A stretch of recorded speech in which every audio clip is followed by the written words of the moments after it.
nothing wrong with just Netflixing this time away. This is the PG version, by the way. Yeah. Jesus, I was about to say I haven't had the 18 plus version as well. But, anyway, sorry, Mum. What's going on, everybody, and welcome to 30 Years and Running. I'll be your host, Christian, and each week my friends and I will be looking at life seen through the eyes of 30-somethings. Whether it's things like dating, social media, or mental health, we'll be looking at the past, present, and future of being in your 30s. Anywho. Bit long for man, a bit clapped. Dead. Very dead. This edit is dead. It is so dead. Yeah. Anywho, welcome to 30 Years Running. I am your host, Christian. I've got a very special guest with me. I've got Becky. And like Becks. Geez. What's going on? Oh, good. So just for context, I suppose Becks and I worked together for a few years. So something like 3 years or something like that. So known you for a while. We've been on a few nights out and all that. Yeah, definitely. Been park and all that. Since the Sky days. Yeah. Since those grim Sky days. But actually, no, I tell a lie, they were fine. They were fine. It's funny, I sometimes look back on the Sky days, and even though it was tough and it ended, I mean, not on a bad note, but I volunteered for redundancy, which just shows that I was clearly, ready to leave. But actually, when I look back at the 5 years that I spent at Sky, I did learn so much, if only how to survive in an absolute toxic nightmare organisation. Yeah. But I do still use some of the skills that I had there, and on the whole it was good times, and they were good people. I know what you mean as well. I feel pretty much the same way, actually, because I always say to people, like, if you can work at Sky, like, you can work pretty much anywhere. Because like the amount of the stuff that comes late in the day, just the politics that you have to deal with and all that kind of stuff, like I think it like really like equips you well for any other job, in my opinion.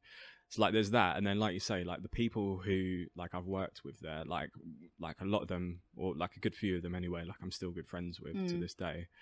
And yeah, like I just think I look back on it and I just think I was quite young with some of the stuff that I was doing, and like the responsibility I was given as well, and I'm always grateful for that, even though it didn't, like you say, same with me, like it didn't kind of like end necessarily how I wanted it to end, kind of thing. So but is what it is, man. But we became friends, so that's, I was about to say, like, it was all bad. Yeah, like fucking hell, at least something good came out. Yeah, exactly.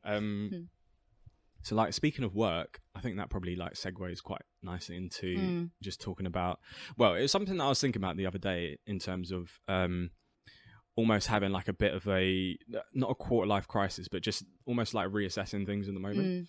So I think with what's going on with COVID, like a lot of people, like me included as well, are just almost kind of taking stock about, things like jobs, things like relationships, and just like as a 30-something as well, like what almost kind of happened next. And I think that's all, like I say, that's all been kind of accelerated with COVID.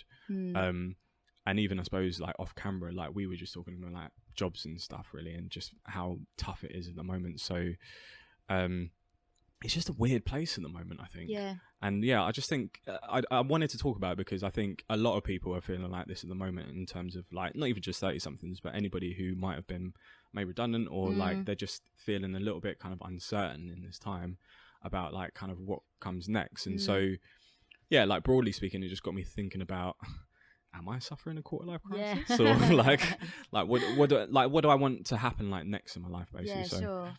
I can completely relate to this, actually, and it's funny, I think, and it's exactly as you say, I actually don't think I'd be thinking and worrying about some of the things that I am thinking and worrying about at the moment had the COVID thing not happened.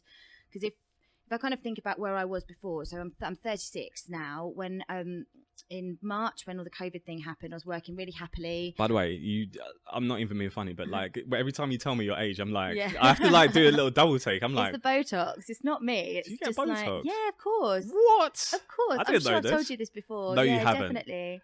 I'm lucky that I do look quite young, and I think I would do anyway. But so it's something that I think maybe, well, again, it's funny, it all does sort of tie in about this quarter life crisis and how I'm feeling about my age, about my career, and all of this, which has been, again, as I said, like sort of accelerated by COVID. But beforehand, I think last year I got a little, just a tiny little bit, but I'd noticed these forehead lines, and even in photos, I'd started to notice like these two little sort of little dimples, indentate, like little frowny marks here. I know which you're talking about. Yeah, so it was I could see these in photos, so I just decided, like, again, I can look at it and suffer and feel bad about myself, or I could go and like get a little procedure. And actually, how often do you get Botox? You mentioned, well, sort of they say it lasts sort of three months, but it varies from person to person. So mine has actually lasted quite well. Yeah. So I think I had my first one, and then I didn't have to go back for another, maybe it probably was 6 months. Yeah. And again, it wasn't totally frozen. Like, you can choose, you go in and you say to the consultant what you want to, they ask you about what the effect you want to achieve, and then they obviously make an assessment of you and things. So I just had it kind of, they just sort of dot it around, they get you to, you know, move your forehead so they can see where the little wrinkles, where the muscles that need to be frozen and is it literally just like an injection in your forehead? Yeah, tiny little injection. It's just like a little pinprick here, here, like all around. Yeah. And sometimes up a little bit at the top of your head as well, because your frown muscles actually go all the way back here. Oh, so really? it was only really my forehead that massively bothered me. So that was all I had done. But obviously you can have, you know, all around your eyes. You can even have, I think, around your mouth to stop, you know, if you get like a bit of a saggy sort of jowl kind of face. You can have, because I have like done. You've probably seen it, but I've got like these like lines. I don't know what they're called. I think they're called trough lines or something like that. Yeah, something like that. Which are a little bit annoying. Yeah. But then this is, everybody has those. Like, that is literally how your face is put together. It's how your face works. Yeah. It allows you to smile and laugh and eat and all those things. So if you didn't have them, but anyway, it was just really bothering me. So I just went and had it done. And the other thing I had done was, I've always had dark circles. So even when I was a child, I had like just sort of craters under my eyes, and the pigmentation there was always quite dark, like purple. And so even when I'd had a great night's sleep, even when I was really young, like a child, so it wasn't even my haggard life that was making me look this just way. Life, just life in dragging general. you through the mud. Exactly. And I had it's called tear trough filler, and they just get this filler, this just like sort of stuff, I guess. Yeah. And they kind of inject it. They put a little tube in called a cannula that goes up into here, and then they just inject a little bit of that, and it was just enough just to lift it, so I didn't have this like big bag under my eyes. So you had that once, and then honestly, it's done. You're meant to get it topped up, and they again, they kind of caveat it by saying, oh, you know, sort of 6 to 12 months. But actually, mine's lasted about 18 months, and I don't. Fair play. Yeah, I'm not. Again, like you probably see with me, like I've got like these bags under my eyes as well, and I've just had them since since ever I can remember, actually. But I never even thought about even thought about doing something like that. Yeah. Weirdly enough, I don't know if I would do that, actually, because this is going to sound like really like wanky, but like I kind of like the imperfections on me to a point, because I think like these bags, like they're kind of like they're part of me, like they're sure, like I've always known them, really. So like, and they don't really offend me too much. Like I get when people do stuff to kind of change things that they're not happy with, but I'm not, it's not like I look in the mirror and I'm like, fucking hell, I wish I didn't have these. I think that's exactly the point. If you're happy with those, again, and I, you know, it's perceived imperfection. I'm not saying that anyone with lines needs to get this stuff, and I wouldn't recommend it to everybody or whatever, especially people younger than myself. But if essentially, if you look in the mirror and you're happy with what you see, then wicked. But if you look and you don't, and you find it's something that does bother you, that you look at pictures and you think, oh, I wish I'd liked this photo of myself more, then actually, if it is something that's fairly low risk, fairly low cost, not massively drastic, then actually like kind of why not? And I don't know, I was thinking about other procedures that you can have done, like lip fillers. And I'm sure like, you know, it's really fashionable at the moment for all girls to just have that kind of really, you know, plumped up lip sort of look, and I suppose it's quite like Love Island or like reality star. But I see plenty of just like normal girls on the street who clearly had this procedure done, and I just think maybe I would look a little bit better if I, you know, maybe I would, but that is a bit too far for me, because I think it looks really done, and you can tell who's had it done. And that's what puts me off. Yeah, I know what you mean. Like I've seen some ones, and they, like, with all due respect, they look horrendous. To be honest, like I think some it goes a little bit too far. But then I've seen others which look a little bit more subtle, actually. But I don't know. I think I'm quite old fashioned when it comes to that stuff. I'm like, I don't know. Like for me, I don't think, I can't say for sure, but like I don't think I would have any like plastic surgery or any kind of like work done to me, because I am who I am, and I'm like quite comfortable in my own skin. And I think probably as I've gotten older, like I become even more kind of comfortable with my skin. Like even for example, like even before you came here, like, and I went down the road, like I just walked down the road with, it's like similar to this. In fact, I looked more shit basically, but like as long as like the point was like, as long as I feel like comfortable with myself, like it doesn't really matter like what people might kind of like see of me kind of thing. But yeah, definitely. in saying that, like I totally get when people like girls, boys want to kind of change things and they're not so happy about. Yeah. So each your own. And that's it. And I guess, you know, if I might look at that girl and think, oh, she looks a bit overdone. But actually, if she's happy and she looks in the mirror and she's like, yes, this is the look I always wanted. Yeah, more power to you. Exactly. Yeah. That's it. So yeah. But yeah, what we're talking about, the quarter life crisis and like this whole COVID kind of thing, has just made me really think about, you know, because beforehand I was working at an events company, really happy, thought, you know, I've been there only about a year, but I was absolutely loving it, you know, and just thought, oh, I'm in a really good place, you know, earning actual sort of half decent money for once and all of this. And then suddenly this pandemic kind of hit and I got made redundant, put on furlough and then made redundant. And then so afterwards, I am now kind of thinking, oh, well, actually, what is my next move? Yeah. And some days I find that as an opportunity and I'm like, okay, well, I actually could look for a bit of a different career or I could sit tight and wait for the events industry to come back because, you know, obviously hoping it will. But then other days I do think, well, actually, what am I doing now? I'm 36. I've now sort of, for intents and purposes, like not got a career, not got any kind of job. I don't own my own home. You know, I'm renting and staying with a friend, which is great, but it's not my own place. I think, you know, I'm in a relationship, but I'm not married. So I think, well, where's that kind of going? Is that a future sort of thing? We've been together. Well, we got together in November, so it's been about 9 months. But actually, if you think I've been in lockdown, so therefore not actually seeing him and not having the kind of, you know, seeing each other every few days, or not that I suppose I've not felt that relationship has moved forward at the pace it might have done normally without lockdown being there. Yeah. So I am sort of thinking, oh, you know, I've been with this guy for sort of nearly a year, but we've never even sort of, you know, been on holiday together or any of those normal things that you might do in the course of that relationship. So yeah, it's sort of like when it comes to relationships, I suppose in lockdown, it must be a bit of a kind of double-edged sword, I guess, because like half the time, yeah, you could arguably, like, especially if you're living with someone already, like it's probably actually quite a good thing because you just get to spend more time with them. Or even if you're not living with them, like your relationship is kind of like you can kind of see each other here and there. But then, like you say, like you don't get the time to spend and do like normal stuff, like properly date, I think. Yeah. Because I think there's a big difference between like just hanging out with someone and like dating someone and like really kind of getting to know them on like a romantic level. Yeah. So, yeah, I just think it's a tricky one. And I was just thinking back to the job situation as well. Like similar to you, like I've been out of the job for like 6-7 months actually. But I mean, like we were talking about before, like this isn't completely new territory for me. From like a couple of years ago, like just before Brexit happened, like I was out of the job for like a year. So in a weird way, like the situation I'm in now is it's not completely foreign to me, and I don't.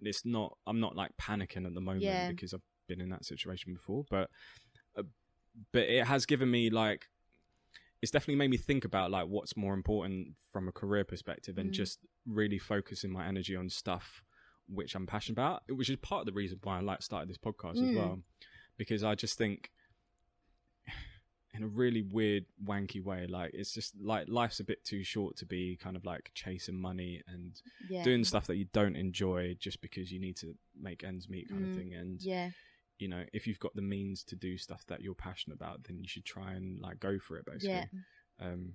So yeah, I think with a lot of people, and me included, like COVID has almost kind of like allowed me to like take stock of life and just kind of think about where it's going. I've seen quite a few people in the media or just, you know, online and whatnot, just saying, you know, oh, the pace of life. And actually, when we're talking about, I hate this phrase that people have called the new normal, because I knew you were going to say that as well. Yeah, but I don't think anything about this is normal, and I almost think it's just a bit. I don't know. I think it is a bit disrespectful for people that have kind of lost everything and lost more than me and you and everybody, really. You know, to call this normal, I don't know. It just doesn't quite sit right with me to just accept this way of living as being something, you know, that is a normality. There's nothing normal about what we're doing at the moment. Exactly, that's it.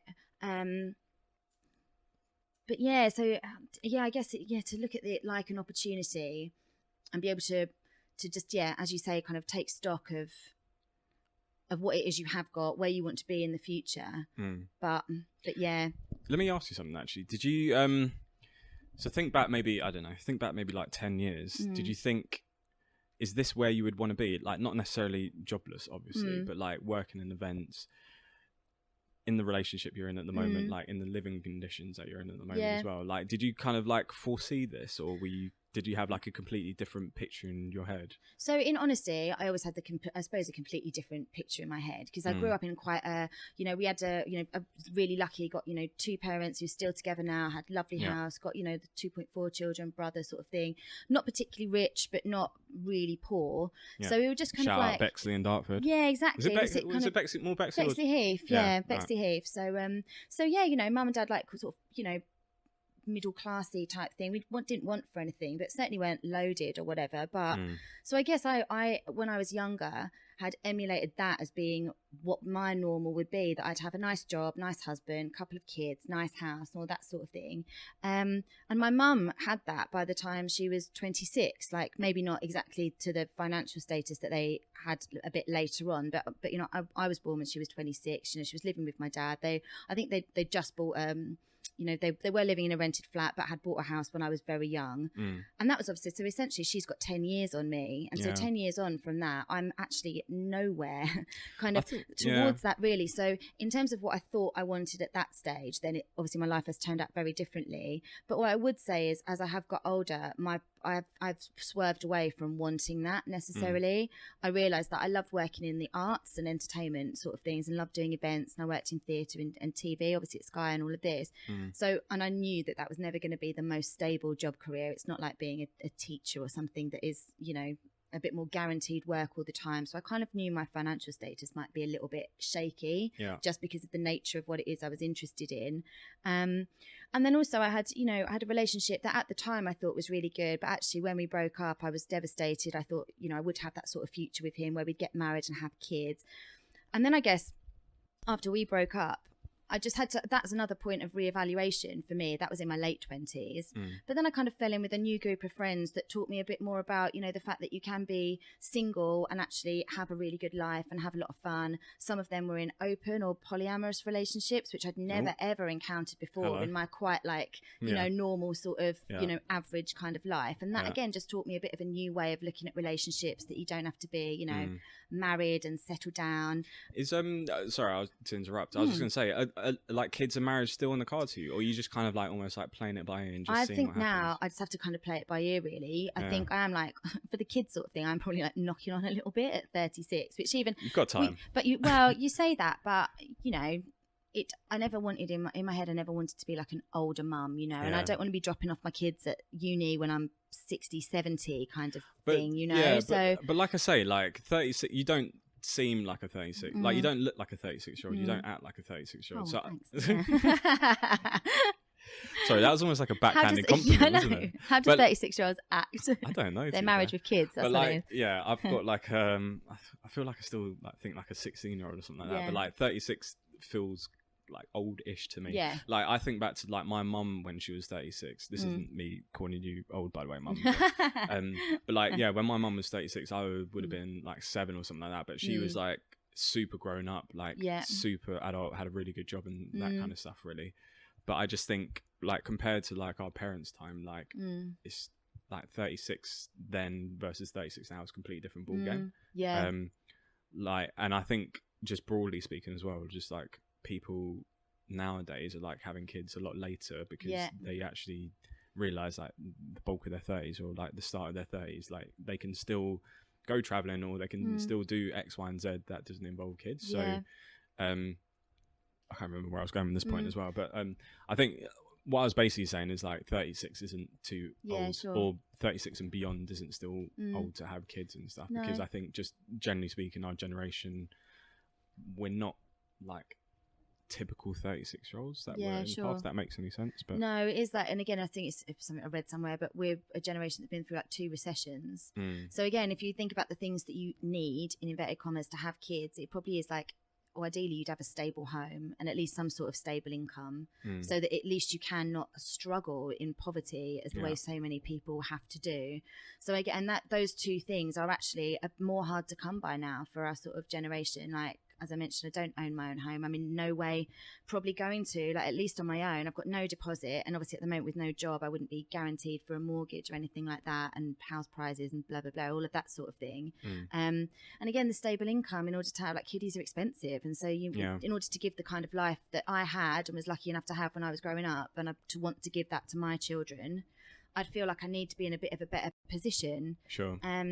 Do you sorry, go on. Oh, I was just going to say another thing though that had occurred to me, and I've actually thought this for a long time, is that potentially adoption or fostering might be an option for me, especially if I am starting to feel like my age is some sort of hindrance, because obviously I could adopt or foster a child that is a bit older than a baby, and so in that way you kind of get those. Is it just because you don't fancy all the baby shit and stuff? And actually, yeah, you're not too wrong, to be honest with you. You don't fancy all the crying and the late nights and all that kind of stuff. No, I'll be honest, I really don't. Yeah, it probably gets to the point where, like, yeah, you get to a certain age and actually, all that stuff probably sounds like your worst nightmare. Yeah. So yeah, I get what you're talking about. What I was going to ask actually is, like, do you feel anxious at all about, like, not having kind of thought out all this stuff really? So, like, kids, relationship, job, all the kind of bells and whistles that kind of come with, like, being older, or you kind of like, actually, let's just ride it out and see what happens? Well, up until March, I was absolutely really happy, had, want to have a lovely boyfriend, good job,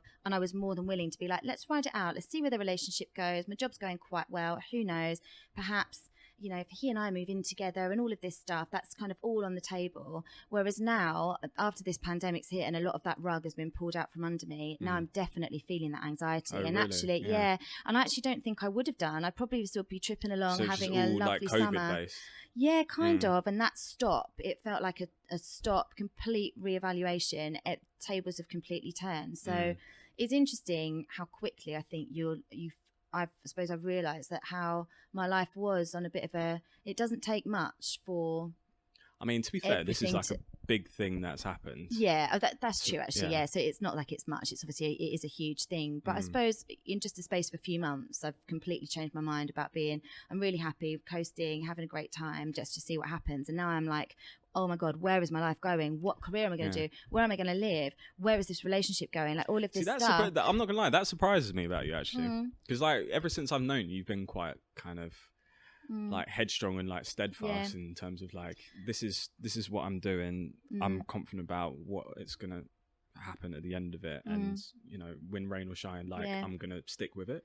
I'm hoping that this is a phase for myself, because actually, back when it happened, when it was, furlough time, and I was still sort of, getting paid, although it was rubbish to not be in work, because I love my job and that's why I do it. But at least if you've got a bit of money coming in, and at least when I was on furlough, it felt like there was still hope, and this is a temporary blip. Whereas now I have actually been made redundant, which only happened at the end of July. So I've only been officially out of work for a couple of weeks. Yeah. But those couple of weeks, I think, maybe it's the shock and the kind of hurt. I mean, not hurt in a personal way, because I know why I had to be let go. It's not personal in that sort of respect, but it is still, you do feel like, oh, could they not have kept me on? Was I not that good at my job? And all those things. Yeah. Like it's that sort of, you do end up taking it personally, even though it's not personal. So what I'm kind of hoping about this little period of anxiety is that once I get maybe used to being unemployed, or things just settle back down, it'll come around again.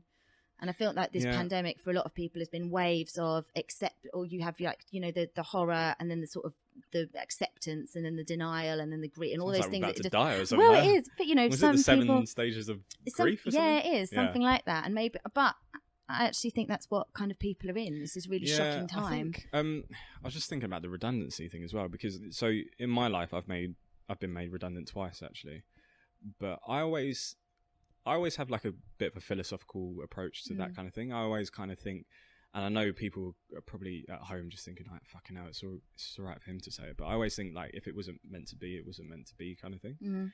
And a lot of the times when I hear about people being made redundant, it's not necessarily like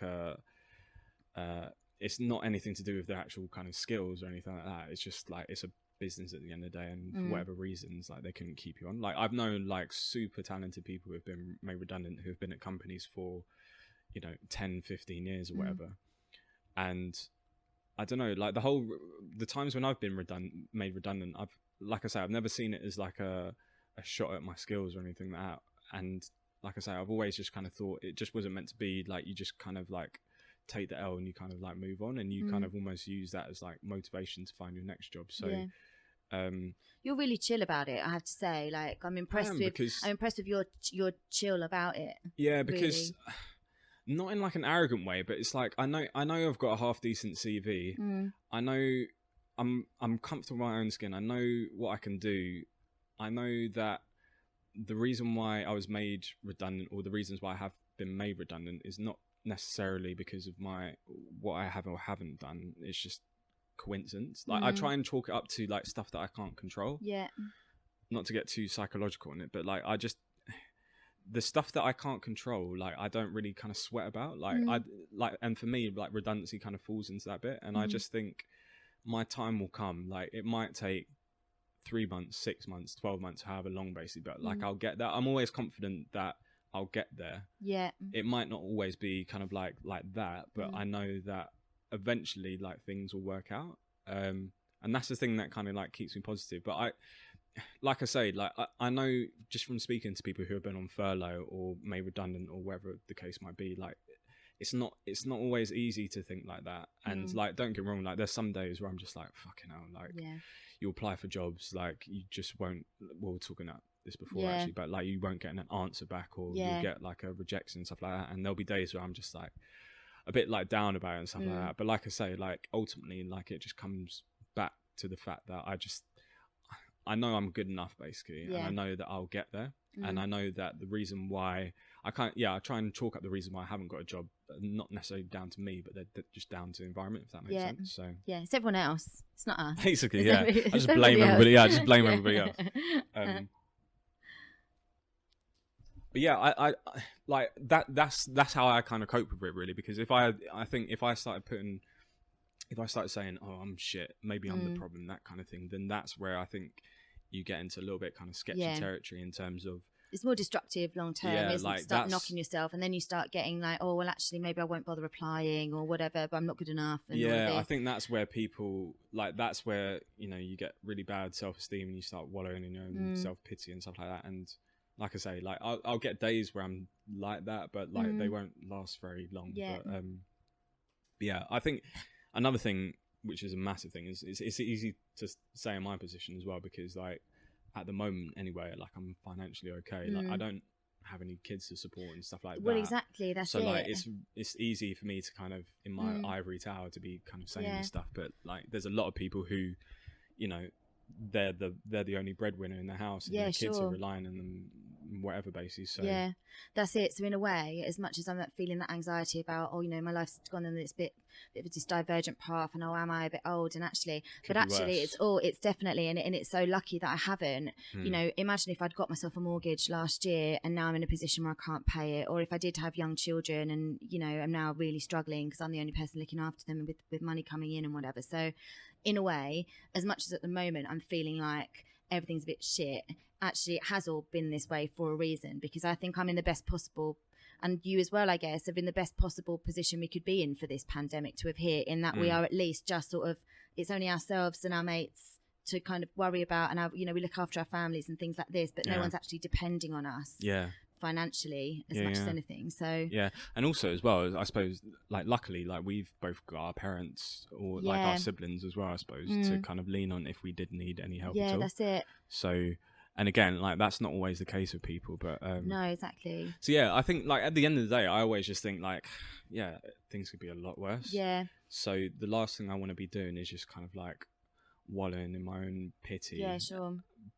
But trying to use this not even just COVID, but just like not having a job, and just the negativity of that kind of comes around it, just trying to almost use that as like fuel, just to just keep me kind of going, really. So, and that's it. And I think, as we mentioned, like this idea about the pace of life slowing down, actually it's very unlikely in any other kind of point in your career you might get this sort of like, all right, it's slightly enforced, but like a sabbatical, just to take time off, just to do nothing, or just to reconsider your options. And as you say, like, do the podcast or whatever, or pick up other hobbies and things. And I know it's always rubbish because it feels so different when it's enforced rather than a choice. But actually it is about maybe trying to look at instead of looking at it as this crisis, it is, you know, just trying to see the positives where they are. And the thing is, like, I'll see stuff on, I can't remember if it was LinkedIn or Instagram, but I'll see stuff where people are like, if you don't come out of this crisis and you've got like a new skill or something like that, then you're a failure. Not in those words, but like they say something like that. And I always just think, harsh. That's I such always bullshit. just think, no, it's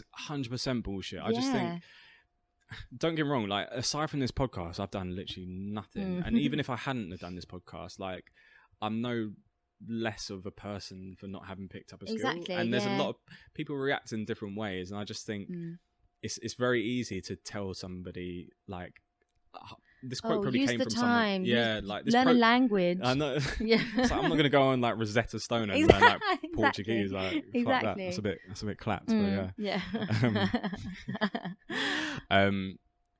But yeah, like, that would have come from like someone who has a job and everything's honky dory. Of course, exactly. Like that. But I just think, you know, even if you use this time, if you haven't got a job and you're just kind of like going through the motions, and I don't know, you could be Netflix and chilling or whatever, basically, like that's completely fine. Like, just do whatever makes you happy, I suppose, is the point I was trying to get at. But... And also, I have to remember, it's a pandemic. Like, there's a virus out there. People are genuinely getting really sick and dying. So if the best thing you can do is stay home, not get sick, not pass it to anybody else, and actually, you know, preserve your own life, you know, then actually that's still a massive victory when you think of everybody who's not been that lucky.